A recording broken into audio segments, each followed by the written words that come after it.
నిరీక్షణ prayer house మరియు centre సంఘముల తరపున జీవము కలిగిన దేవుని నామంలో మీ అందరికీ నా వందనములు. ఈ దినపు దేవుని మాట యెషయా గ్రంథము 48వ అధ్యాయం 6వ వచనం.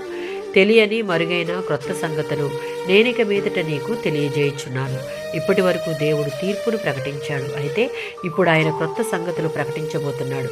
దేవుడు చివరి వరకు క్రొత్త సంగతులను మరుగుగా ఉంచాలనుకోవడానికి కారణం ఇశ్రాయేలీయులకు వాటి గురించి ముందుగా తెలిసినట్లయితే వారు వాటిని దుర్వినియోగం చేస్తారు అని. ఈ క్రొత్త సంగతులలో దేవుడు తన ప్రజలను విమోచించడం కోసం పారసీక రాజైన కోరెషును ఉపయోగించుకున్నట్లు కూడా ఉంది. యెషయా గ్రంథము 42వ అధ్యాయం 9వ వచనం. శూన్యములైన విగ్రహములకు దేవునికి పోలిక లేదు. ఆయన అన్నిటి మీద అధికుడైన దేవుడు. విగ్రహాలు మునుపటి సంగతుల గురించి చెప్పలేవు, భవిష్యత్తులో ఏం జరగబోతుందో కూడా చెప్పలేవు.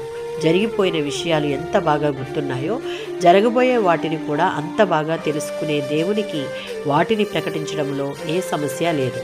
ఇతర ప్రవక్తల గ్రంథాలలో ఉన్నది కూడా చాలా మట్టుకు ఇదే.